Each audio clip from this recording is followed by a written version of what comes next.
3, 2, 1, mark.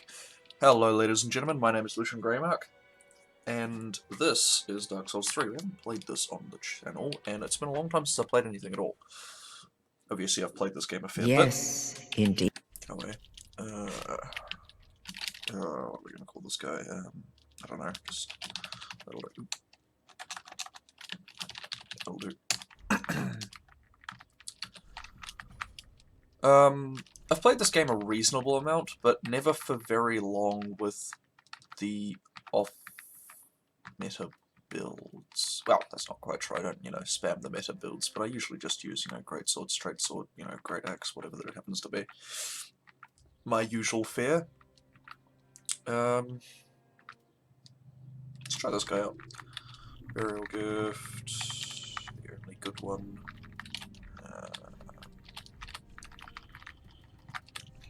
That one. Oh, nice creation. Alright, here we go. So what's different about Dark Souls 3 over Dark Souls 2? Well, the first one is it's a lot quicker. Dark Souls 2 is very clunky. They removed power stancing and added a bunch of weapons that have sort of power stancing inbuilt in them, which is a bit weird, but you get used to it. Excuse me, that's just some water. And really they changed the level design ever so slightly back to... I like the running attack already. Changed the level design ever so slightly back towards a less linear approach. There were some levels in Dark Souls 2 that were quite open and had a lot of 3D verticality and, other dimensional aspects to them. Broom Tower is a good example of that, although I never showed it on the channel because I can't finish a series to save my life. But that's okay. Dark Souls 3 goes a long way back towards restoring what Dark Souls 1 originally did in having a lot of verticality and exploration in its levels. Levels like, well, you'll see soon enough, I suppose, really emulate the Dark Souls 1 experience, but go somewhat short of actually achieving it, unfortunately. You'll have to forgive me for not commenting on the actual action for now, as I've played this game a great deal and it's become somewhat rote for me. Oh god, this thing doesn't stagger this thing at all. There we go. Get out of here. Now, they added this interesting new mechanic whereby if you smack some of these monstrous creatures enough, they will actually stagger out. It's from Bloodborne, I believe. And now I'm dead. Wow. I'm sort of now getting used to this great battle axe because it doesn't stagger these things at all. And I'm focusing on talking to you guys while I play. Sorry I haven't finished any of the videos on the channel. I could, make my excuses. My computer was shit. I had no time to record. My muse died or whatever that happens to be. General dissatisfaction with YouTube in general. Difficulty of acquiring any sort of money from it. That sort of thing. Not that I've ever really wanted to acquire money from my videos in the past. Never really had the volume to do so. Fact of the matter is that I just sort of fell out of the habit of it and found the effort of actually doing it far too time-consuming for the reward that I got. So I just stopped. It's as simple as that. I could say that life intervened, I'm working now, rather than just having 24/7 available to do recordings. But, yeah, really, I just couldn't be arsed. The cost-reward, or the cost-benefit scale was horrifically bad, so I just stopped. These heavy attacks are shit.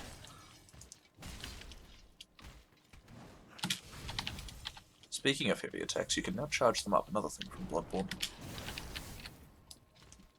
As shown. It sort of increases the damage and poise break of them. And poise sort of works now. Sort of. Nothing like Dark Souls 1 still. Just stagger already. Jesus, there we go. So far, not enamored with this weapon. Maybe it needs more. Maybe it needs some stats to make it worthwhile, but I'm not hugely impressed right now.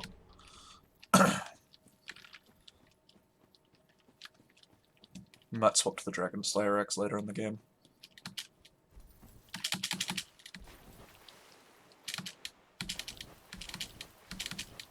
I'll just turn the SFX up a wee bit because I think they're getting drowned out by me. Let's try that. That sounds better. See, I can actually hear it now. So what we can do with this is just have a clean run through the game. I'm not going to use any fancy tricks to accelerate my progress. I'm going to run through it like a normal player would. You know, normally I would rush the DLCs to get extra upgrade materials, get a plus 10 weapon, you know, max upgrade, and go through the game that way to get to the more difficult stuff. But there's really no New Game Plus in this game. I mean, there is, strictly speaking. You can go to New Game Plus and it is harder, but the big thing that puts this down in my eyes from Dark Souls 2 is the New Game Plus is just shit. It's absolute shit. It's just slightly increased enemy difficulty. There's the odd extra item spawn. You get more souls. But they didn't add any enemy to spawns. They didn't fuck with any of your expectations of the level previously, like they did in Dark Souls 2 a great deal. I just missed that jump horribly. They did nothing to really change the experience of the game. They just made it a little bit more difficult and gave you more rewards for it after the fact. Which is really disappointing, in all honesty. So, I don't really play New Game Plus in this game all that much. I've done a little bit of it, just for the experience, but I usually just run through New Game with different builds, do a bit of PvP, and then swap to a new build when I get bored. I don't really have the drive that I did in Dark Souls 2 to hit New Game Plus 7 or, you know, stretch the, or test the limits of the New Game system, the New Game Plus system. It's all a bit maudlin, really. So yeah, what we're going to do is we're going to run through this game just as an ordinary player would, although probably albeit a wee bit quicker, because most players tend to die an awful lot in their first few runs. I know why I did. This game is brutal in that respect, and far different from its predecessors. Although, it's not to say that its predecessors didn't also kill me a lot in my first couple of runs through, they did. I don't claim to be a god at these games. I die like everyone else. I just persevere a little bit harder and learn. I don't know if I've said it before on the channel, but a lot of people will say that Dark Souls is hard, and that's really just not true. What Dark Souls is a memory game. If you can learn and memorize all of the enemies and their spawns, and where items are, etc., and how the various attributes of the game interact with each other, memorize all of that, you know, level designs, etc., the game becomes trivial. Absolutely trivial. There's a reason why people can go through these games, you know, taking no hits, doing ridiculous challenge runs with really, you know, underpowered weapons. It's not because they're incredibly good at the game, it's just because they remember everything they need to. Yes, sure, they get their timing right, and they know how to do some more esoteric techniques in the game, like tumble buffing, or, you know, parrying the more difficult creatures to parry. It's not really esoteric, it just takes a bit of practice. But the fact of the matter is that they really just spend a lot of time memorizing and practicing routes. Speedrunning for this game has gotten to a pretty impressive degree where now players can, or especially Distortion 2, shout out to him, he's bloody awesome, has been in the game in some crazy ridiculous time. It's the odd glitch here and there that he uses, but I think his last glitchless run was like, God, I can't remember, it's been a while since I watched it. But I remember, I think he's sub 3 hours now for glitched runs. Lol.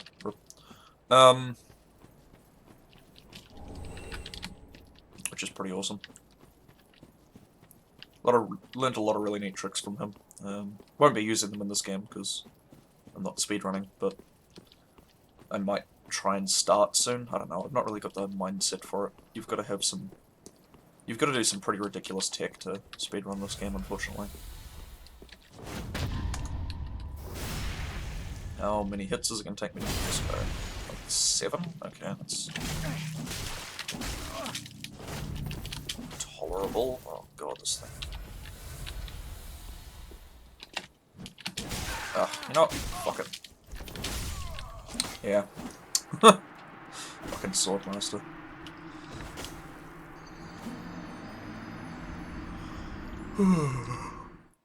Sorry, I just woke up. Excuse me.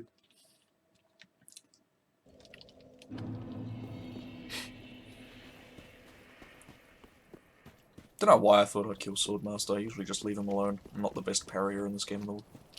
Period. I learned to parry in Dark Souls 1, and the timing in that game now fucks me up for the rest of the games. I can parry the odd thing, like that first hit from Swordmaster, but as a general rule, I just mistime it horribly because I'm expecting the Dark Souls 1 timing, and everything moves so fast in this game. Attacks come out 2 or 3 times quicker than they did in any other previous game. I'll just leave them alone for now. I'll come back when I've got a stonking crit weapon, I can just overpower him. Easy peasy. The other thing is, in some situations in Dark Souls, you're given the opportunity where you can give yourself a overwhelming challenge to increase your power at an early game, right? So, Swordmaster is a perfect example of that. It was the Black Knights in Dark Souls 1, and the Hide Knights in the original Dark Souls 2, where you can test yourself against a foe that is far beyond the other foes in the region, to give yourself an early boost. In this game you get the Uchi, in previous games it was souls or a weapon, you know, the Hide Knight sword or the Black Knight weapons if you happen to get them in Dark Souls 1. Or against the Tide Knight demons where you'd get, you know, Demon Tide Knight, which was specifically useful for upgrading some really, really nasty weapons in that game. But at the end of the day, what you're really doing is putting yourself in a scenario where you can either beat the opponent that you're fighting or frustrate yourself trying to do so. And a lot of players, new players to the series, take those optional fights as an imperative, you know. Oh, I can't beat the Black Knight, therefore I'm not as good as everyone else. Yes, well, that's true, you're not as good as the people who can beat it. But how can they beat it so easily? Usually by practice. Usually because they have spent a long time sitting in front of that enemy learning how to either parry it or dodge its attacks. No, I don't have to use it. I'm absent-minded as hell. Which is really just a symptom of the way all Dark Souls players who get to a high level of proficiency with this game play. It's not about any kind of gratuitous display of skill, it's just stubbornness and an ability to learn what's going on in the world. If you're patient and stubborn, I'm going to show you a short trick here. I'm actually just going to break my own rule and do a... if I can land it. I'm going to break my own rule and just do a quick trick here to get me some early game power. There we go. Just called the tree skip. Gets us up to here, which is much earlier than we'd normally get it. We'd have to wait for 20k souls, generally. Although I am halfway there already, kind of hilariously. But this will yield me the Estus Flask Shard and a couple of other useful bits and pieces. I'll come back here a little bit later on to get some other useful things. Hello, friend. Where was I? Right. So, people who play this game professionally, and some people do so with, on the back of a period of learning and discovery where they do nothing but understand the rules that the game has. Like, don't be fooled. This game looks like a hardcore RPG, but in reality it's more of a puzzle game with some action elements. Every enemy in this game is bound by specific rules, you know. There are things it can do and things it cannot do. It's like chess. And you can manipulate enemies in this game into doing what you want without really too much trouble. There's some tricks to it that you learn as you play, but, you know, a really good example here is the spear hollows at the very start of the Berg. Well, not the very start, but, you know, near the bonfire in Dark Souls 1. If you hit their shields, they will immediately respond with an attack, which most people can parry pretty easily. If you're not comfortable with kicking them, which some people just aren't, because once you kick them, you know, you get about 2 swings in and then they put the shield up again. So it's often quicker just to hit their shield once, they'll attack you, and then you can parry it, having expected the attack to come out. I'm not leveling up, by the way, just gonna not for a while. So yeah, you can manipulate enemies in the game once you understand how they work, without any real any real difficulty at all. And once you know how to manipulate the enemies in the world, you can go through the game without too much trouble at all. There's one vivid recollection I have of someone speedrunning this game where they throw a firebomb at the very start of a level, and it affects the patrol paths of some of the enemies to the point where they can just run past them where ordinarily they wouldn't be able to. It was really striking to me because it reminded me just how much this game is set on strict patterns, and if you mess with those patterns at all, it can really just alter the entire way the game is played. Oh god, it's one-shot those things, that's annoying. Come on.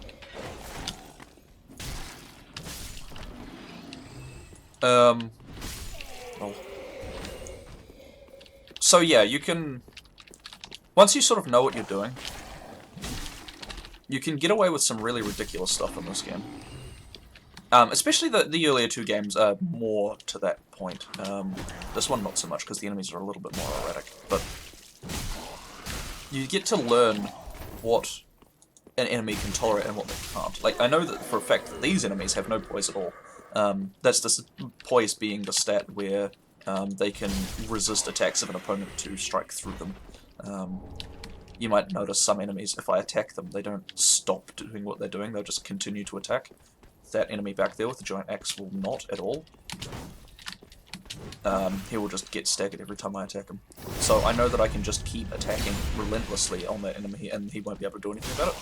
This one, on the other hand, I get about 3 attacks before he will put his halberd across his chest and shove me back and follow up with an attack, which can be pretty damaging if I'm not prepared for it. And I don't have my fire bombs equipped. Absent-minded. Alright. Don't punish me, that's good. In these enemies, I know that if I throw a firebomb at them, and then a brief pause period after, throw another firebomb, this time for that, it'll stun them, so I can get in a couple of attacks without them retaliating. I'm going to be greedy here, punish them for it. Throw a firebomb for a shot. So you can... Ooh, a dark gem. Nice. Might actually use that.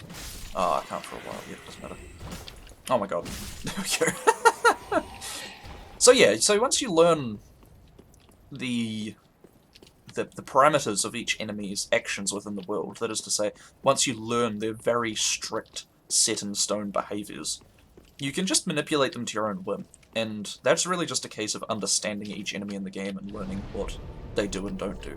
A lot of the bosses in this game can be manipulated into some really quick kills, which a lot of the speedrunners take advantage of. For instance, there's a dragon later in the game that you can kill with one hit very early on in the fight if you know what you're doing. It's tricky, but it can be done. Which sort of raises my next point.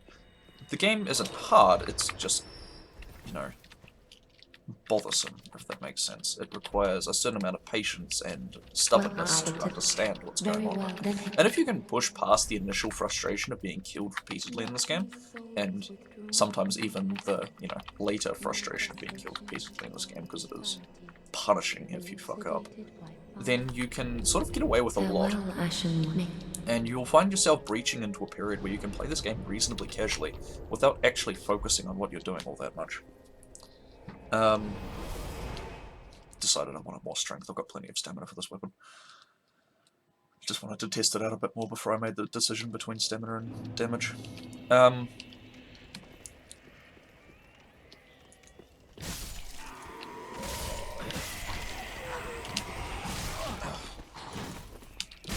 And then it's a case of understanding the parameters of your weapon, which is what I'm doing at the moment, really. I'm testing swing speeds, I'm testing, you know, how much damage it deals at different upgrade levels.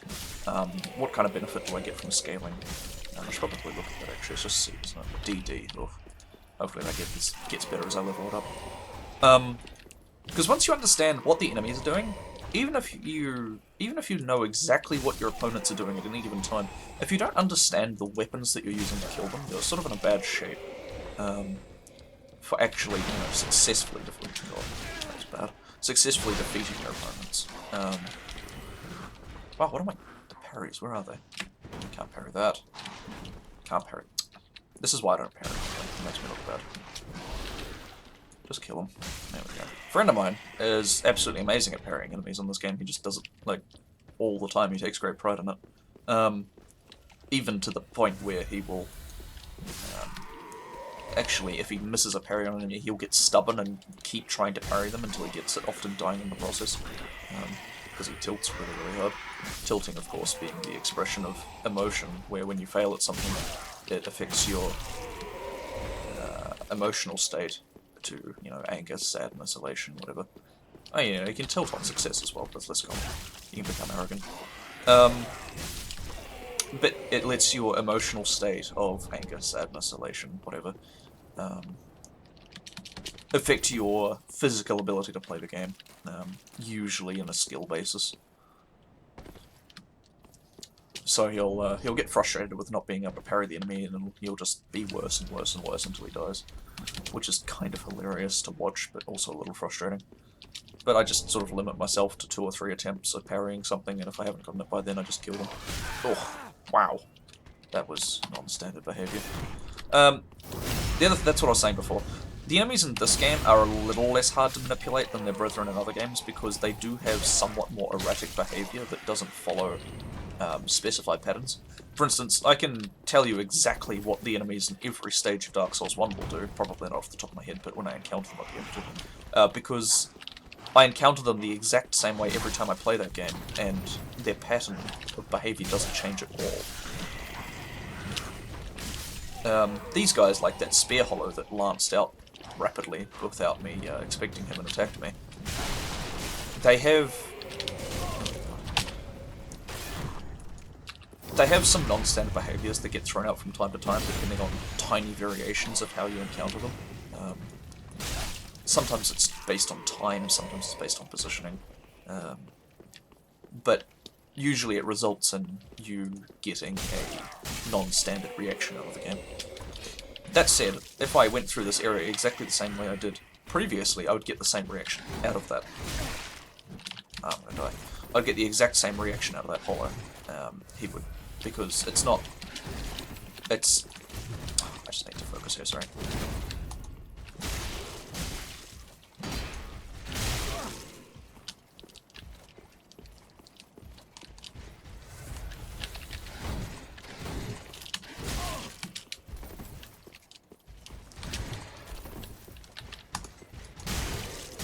There we go. Just missed a whole bunch of parries and that made it really shitty for me. What was I talking about? Right. So, it's not non-standard behavior in that it's random behavior, it's just behavior I wasn't expecting because I took a slightly different route through the game. But if I took that same route again, I would get the same behavior. So, doing multiple runs of a route will see you getting the same results from enemies, and if you run into them the exact same way and die the exact same way, you need to edit your behavior rather than expecting the game to do so. Which is a trap a lot of people fall into. They'll just run through the zone the exact same way, trying the exact same shit, and it will get them killed in the exact same way. What they need to do is not do what most people would do in that situation and make a drastic change to their play, because then the enemies will react entirely differently and it will fuck them up more. What they need to do is get to the point that's giving them trouble, and then very slightly alter their behaviour. You know, change a different strategy, you know, use perhaps a little more or less aggression. Most of the enemies in this game can be destroyed with just relentless aggression at any given point in a fight. There's a few that can't, but most of them, if you just continuously attack without let up, you will defeat most of the enemies in this game. Farewell, Ashen One. So, right, if you just change a very slight part of the way you play, rather than a drastic change, you'll find yourself getting more reward out of it. And that sort of brings me to my next point, is how do you play these games? Like, a lot of people will go through sort of just, you know, relentlessly attacking everything that they get their hands on. And for some people that will work, but until they understand the enemy behaviours, it will most likely just get them killed as they run into... Stop doing that. Off you go. It will most likely just get them killed as they'll run into ambushes, they'll run into places they can't deal with easily because they haven't practiced that part of the game and don't understand what's coming for them. A certain amount of caution is important the first time you play through a Dark Souls game, because there are a lot of sort of ambush enemies, enemies that will hide, often in plain sight or behind a corner, one of the two, and try and ambush you. And if you're just running through the game without a care in the world, doing your best to kill everything as quickly as possible, without actually understanding what you're running into, then you're just going to have a bad time. Sorry for that.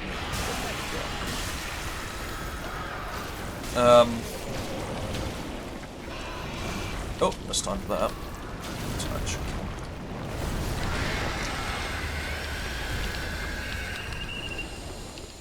These guys are giving me Titanite shards, which I need to upgrade my weapon, hence going out of the way to kill them. I'll probably be selling a lot of the stuff I pick up from enemies, just because I know exactly what I'm going to need for this build. And I missed that jump, that's alright. Buffer a roll there. Because I know exactly what I need for this build. Why did I... There we go. And what I don't need. So there's going to be a lot of stuff that I don't just need at all, and I'll be getting rid of it for money. You saw back there I killed that crossbow hollow and then immediately rolled, because I've played this area and I know that there's going to be another crossbow hollow shooting a bolt at me. I knew that guy was around that corner. You know, I understand this game, so I can go through it attacking pretty relentlessly. You know, I don't block that many attacks on the standard enemies of this game. I just know where they are, where they're going to come at me, when to attack them, when to dodge. You'll see me go around corners sometimes with my shield up, and that's because some of the enemies can react incredibly aggressively to people going close to them, like those thief hollows, the ones with the daggers, have got a pretty quick attack that comes out just relentlessly quickly. Why did I not block that then? That's weird.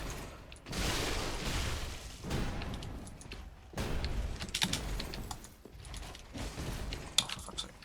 There we go. That comes out really quickly, and if I'm not blocking it, can just cause me damage that I don't need at this stage.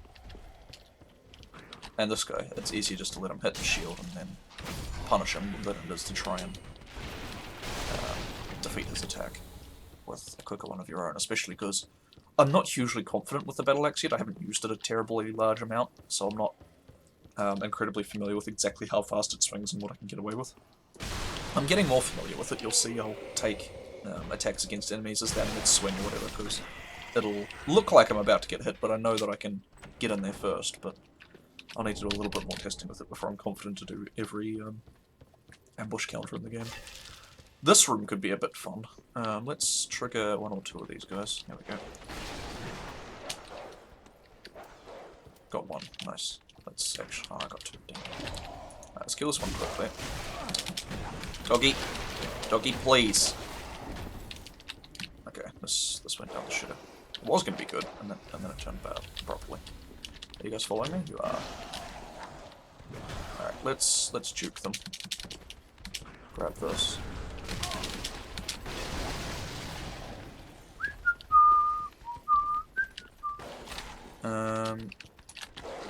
Oh god, see there's the lack of there we go, the dog's dead, I can fight these guys properly now. That's the lack of understanding I was talking about just then. And I'm gonna die to these idiots just because they are off pattern. Oh, here we go, this is amazing. There we go, look at that. There's that lack of understanding I was talking about. Like, with a straight sword, I know that I would have beaten that attack timing, and I would have been able to kill him before he'd been able to respond to me. Or at least hit him and put him out of his attack before he could respond to me. But I was, you know, I was overconfident with this weapon, and it got me punished for it. And that's really the crux of what I'm talking about. You just need to understand what your weapons and what your enemies can do, and then you can counter them effectively and use your weapons to their greatest, you know, advantage. People who do really well at these games and who have, you know, a huge following on YouTube/Twitch, people who understand every facet of the game and just exploit it to hilarious degrees, or understand nothing about the game and make money out of failure, which is also a perfectly valid strategy. I'm gonna pick up I think most everything in this game, in this run, just to showcase where it all is. Some people will care, some people will not. I suspect the very tiny population of my audience, that was a weird way to say that, my very tiny audience, there we go, won't know where stuff is, so I'll just pick it up as we run, and it'll probably hear more from me than the game anyway. I don't have a huge number of Dark Souls fanatics watching me, because I'm not that good. And I'm also not bad. I'm sort of in that middle ground of Dark Souls players where everything is easy, but not so easy that I make it look easy, you know? And that dude should be just over there. What the hell? What? This is one of those things I was talking about where the game can do some weird shit. I have no idea why he was down there. Does he always start down there? I just hadn't triggered him until now. That's interesting. Or was he going there off something else that happened? I haven't a clue. Anyway, there's a couple of embers that spawn around there in that rapier. I'm just going to walk around this guy because he only yields 400-ish souls, and honestly that's not very worthwhile for the amount of effort I'm going to put into killing him with this weapon. I can backstab him a lot, I suppose, and I do a bunch of damage, but I don't have any Estus, and I'd really rather just get out of this alive rather than with 400 souls, which I could take or leave. That was close. Wait for him to go past.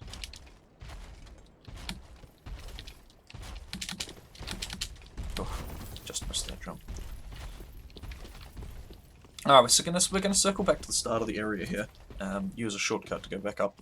And you can sort of see here what I was talking about earlier, about how some of the levels now have a greater deal of a greater deal of verticality and that was just embarrassing. A greater deal of verticality and exploration in them, you know, and the shortcuts that come involved with that. In Dark Souls 2, there are no shortcuts like this, right? There are no shortcuts where you can go right to the start of the level, grab a bonfire, and then carry on. You know, the levels are very progression-oriented. You go from bonfire to bonfire to bonfire, always moving towards the next progression point, as it were.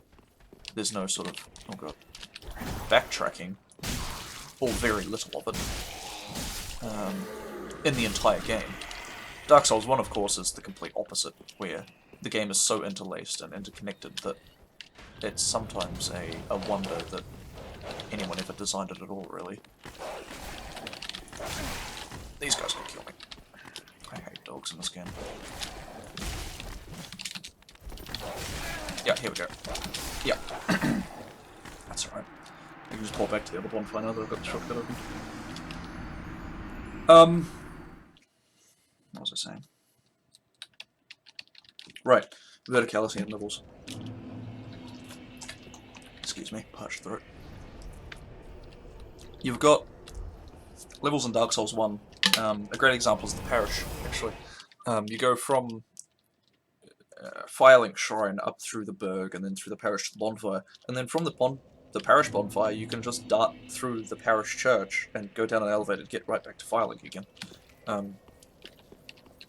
A lot of people just get absolutely baffled when they see them. They're like, oh my god, this was here all this time. But it's more an expression of how tight the world design in that game is. You know, did that dog just lag into me, or was it there that whole time? I didn't see it at all.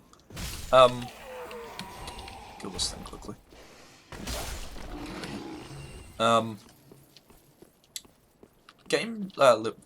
Levels in this game sort of strike an awkward middle ground. There's a great deal of progression, and you are going from bonfire to bonfire a lot more than you ever were in Dark Souls 1, especially because there are no interlinking shortcuts in this game. You can't go from, you know, Irithyll all the way back to the Firelink Shrine by walking. You've got to teleport.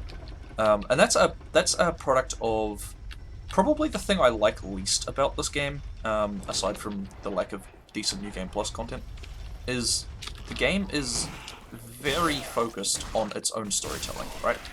It's less a game for the sake of being a good game, and more a game trying to tell a story at the end of a series. The story of Dark Souls 1 was pretty inconsequential, right? You know, get 4 souls, kill the dude at the end of the game, light the fire. There's a little more nuance to it than that, of course, as many more video people will tell you, but for the average player, they don't really get anything more out of it than, hey, I've got to kill these guys, then I've got to kill these guys, then I've got to ring those bells, not necessarily in that order, and then I've got to go here, and then there, and then, oh, look, I've won the game. What the fuck happened again? But this game, it sort of beats you over the head with the story repeatedly. You know, the lords go without thrones, you know, link the fire, they betrayed us, etc., you know, find Lothric, you know, go find the lords, etc. It sort of, it repeatedly beats you over the head with a lot of exposition in this game. And for a game that's prided itself on exposition being pretty sparse, that's a little disappointing. Like, if you look back to Dark Souls 1, not Dark Souls 1, sorry, Dark Souls 2, you're barely even told what's going on in that game, right? Like, ow, I meant to roll them, didn't. You're barely told what's, oh, for fuck's go away. You're barely told what's going on in that game. Fuck off! Fuck's sake. I'm trying to talk here. Jesus. Barely told what's going on in that game.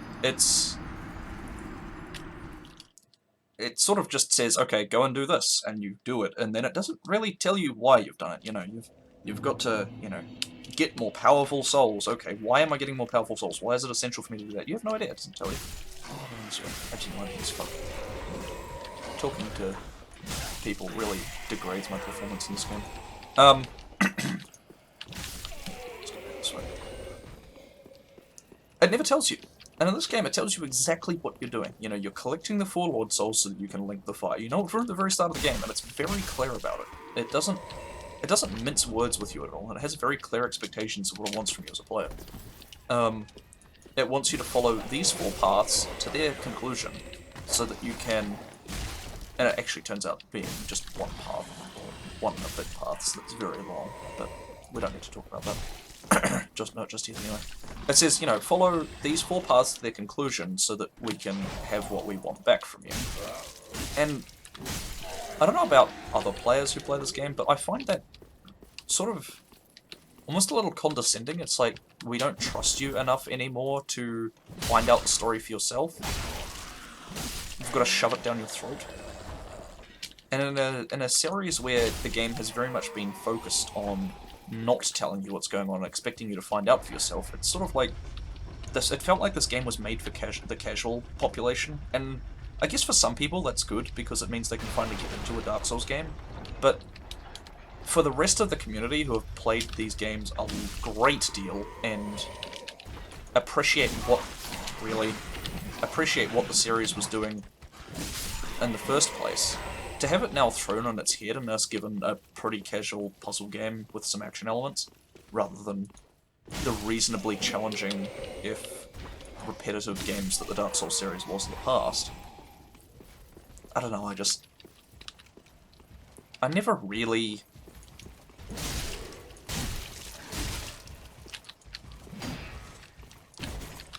I never really clicked with this game the same way I clicked with the other 2. I still find myself preferring to go back to Dark Souls 1 just to enjoy myself. This game, I feel like I'm pressured too much to just complete the game. In Dark Souls 2 and Dark Souls 1, I can sort of fuck around a lot. In Dark Souls 1, there's a lot of it's not that many nooks and crannies really once you get into it. You've sort of got a quite linear path through the game, as much as a lot of the fans of the series don't will admit that. But oh, I've got to go up there. Okay. What the hell was I saying? Right, in Dark Souls 2, you can sort of go back and just fuck around a lot, which is different in striking fashion to this game, which really just forces you to just continually progress the entire time. There's not all that much exploring. There's a couple of levels in the game where it's quite dense and the level design is really good, but for the most part, you're just traveling from bonfire to bonfire. You know, you encounter the odd shortcut here and there, and you struggle with the same enemies repeatedly because the level design of this game and the enemy variation is actually strikingly low compared to other games in the series. You encounter the same enemies repeatedly a lot. It's especially prominent in the DLCs, where there's maybe 5 or 6 enemy types per DLC across some pretty crazy biomes, with some exceptions, of course. and some unique characters that are different again.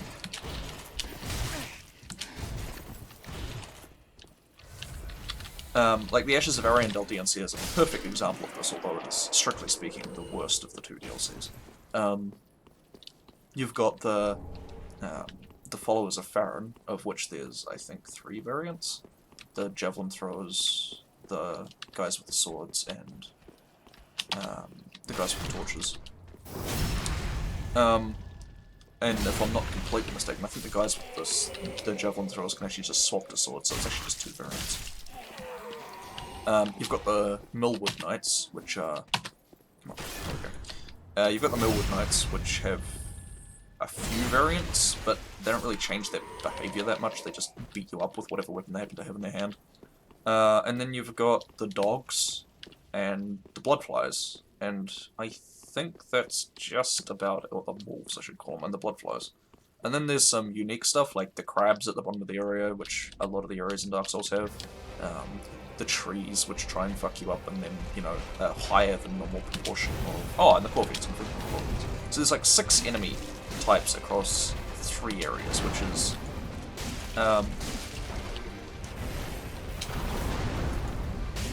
Actually, you know what, just thinking about it, it's actually a pretty impressive standard for the series. If I look back to the likes of Demon Ruins, that entire area has Capra Demons, Taurus Demons, those weird gargoyle things that I can remember the name of, and, those jumping lizards in the fire area. There's gotta be something else there. Right, and those tentacle monster things that suck you in. Oh, okay, so that's not that impressive, it's about standard. Maybe it just feels like there's less enemy variation in this game. They reuse enemies a lot, like the, not the Corvians, the fuck are they called? The Gru are reused a couple of times. The Hollows are, of course, reused a great deal. Like, a great deal. And if anyone asks you, like, how much the Hollows are used in Dark Souls 1, you can answer very truthfully that they really only pop up in, like, maybe 3 select areas of the game, and that's not including Firelink Shrine or its environs. The Burg, the Parish, and Sen's Fortress. They don't really pop up anywhere else. With any great note. I think there might be 1 or 2 spawns of them in esoteric places in the game, but never in any mass. The Boulder Knights only pop up twice, Sin's Fortress and the Parish itself. And even some of the nastier enemies, like... what's a good example? Say the Silver Knights. I know most people just parry the crap out of them, but they do a lot of damage. The Silver Knights only pop up in Anor Londo itself, you know, they're not a hugely prolific enemy type. So, the reusing of assets in this game, in a lot of places, is quite egregious, especially in the area we're going to go into next, where it's literally just enemies that are just offcuts from Bloodborne, which is kind of disgusting, to be honest. I was really disappointed to see the franchise when I saw them just taken assets from one of its previous games, or one of From Software's previous games, and just reused them. You notice that a lot of the enemies in this game have, well, a lot of humanoid enemies in the game, have quite long limbs and thin bodies. It's especially noticeable in the player character, which is a lot taller than it was in previous games. This is a direct takeoff from Bloodborne, where the enemies in that game were extended to enhance their horror aspects. As the game is primarily a horror game. Although it shares a lot of the same aspects that Dark Souls does, it's mostly just a very tight puzzle game. Although the changes in its mechanics move it more towards an action game. The enemies are somewhat less predictable. It's still got the Dark Souls formula of the way enemies react to you. But they are quicker, you know, they deal more damage, and you're at a greater level of threat than you were at any previous Dark Souls game, so... What? There's supposed to be a guy here, where the fuck did he go? What the hell? That's... I'm a little confused, not gonna lie. There's literally just supposed to be a dude there. Oh, there he is. What are you doing down here, bro? No, don't. Stop it. Out of here. You had your chance.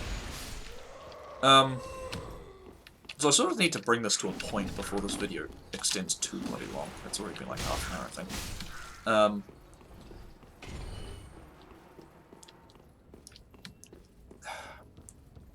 What am I really trying to say? I'm probably going to keep continuing this series because, honestly, I need something to do in my previous time to expand upon the knowledge that I have of these games without having to talk to my friends about it, who are utterly sick of me talking about Dark Souls by now. I adore this series because it fulfills a lot of the niggles that I have with RPG games, where a lot of your progression is just reset whenever you want to play the game again. You find yourself repeating long cutscenes, you find yourself in the middle of story elements that you've already heard and not able to skip them at all. Oh, come on. And you're stuck leveling up characters who don't change in their behaviour or abilities from game to game. If I look back at Final Fantasy games, they're probably the least egregious followers of that method, because a lot of the characters in that game can just be spec'd into whatever you want them to do. That game, those games, can be spec'd into really whatever you want them to do. You know, there's some glaring examples. For instance, Final Fantasy VII is probably the most rigid of all the games, which is interesting because a lot of the fans seem to like it the best. But the games always feel like you're just repeating the same things over and over again, without really any variation in how you're doing it, despite the ability to change the class of your character. And while Dark Souls follows the same formula, you know, there's no great diversification of content in this game. You know, the enemies, like I said earlier, react in the exact same way to you every time if you know how to manipulate them. It does feel like you have more control over what's going on. There's less... in fact, there are no cutscenes you can't skip. There's no, you know, areas of plot that are just shoved in your face that you can't avoid. The game's under your control, and it's a far more satisfying experience than a lot of the traditional RPGs that really force you to bend to the will of the game. And then we have this game, which has less customization than its predecessor. Dark Souls 2 was an amazingly versatile game, and the late game opportunities for weapon combinations were immense. I like to say that you could pick up any weapon and it would be, you know, usable in PvP in that game. That's completely true. If you're good enough in PvP, you can competently use any weapon you like in PvP. The only way you can do that in this game is if you are literally at the top of the pack, you know, the streamers that make off-meta weapons look easy as fuck. That's the only way you can do that in this game. In Dark Souls 2, even, you know, a mediocre player could pick up an off-meta weapon and use it reasonably well if they just practiced with it. You can't do that in this game. You're going to run into people who are using meta weapons, you're going to run into enemies that just hit too hard, and you're going to run into situations that just require a certain amount of power to get through them. The weapons have got a stat variation that is quite sharp in this game. In Dark Souls 2, you would lose maybe 100 or 200 points of damage between the best... Oh, lol. Between the best and the mediocre weapons. You know, there's the odd weapon that's just utterly unusable in casual play, like the ladle. Or the broken straight sword, but that's supposed to be a joke weapon anyway, so who are we complaining? Why are we complaining? We complain, that's better.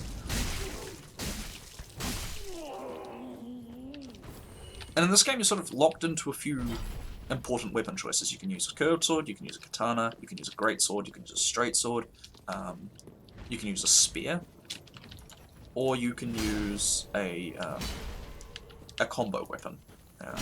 Something that's specifically designed to one-shot people with a combo. And that's really all you get, right?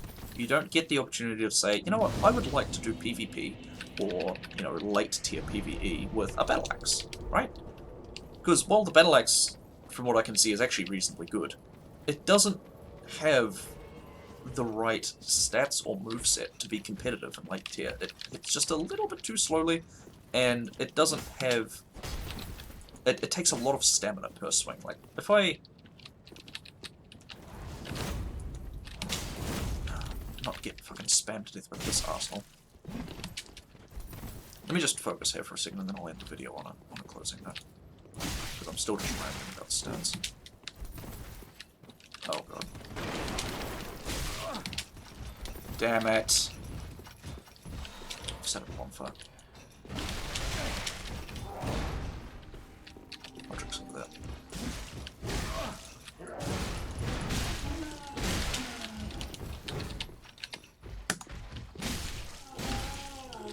No! God damn it. Oh, you prick.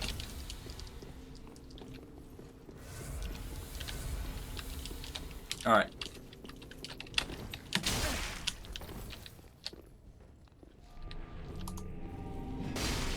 Punish that shit. Get out of here.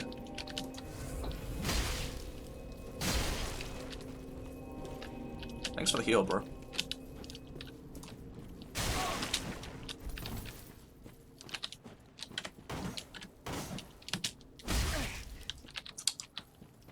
Great, so being tricked to parry.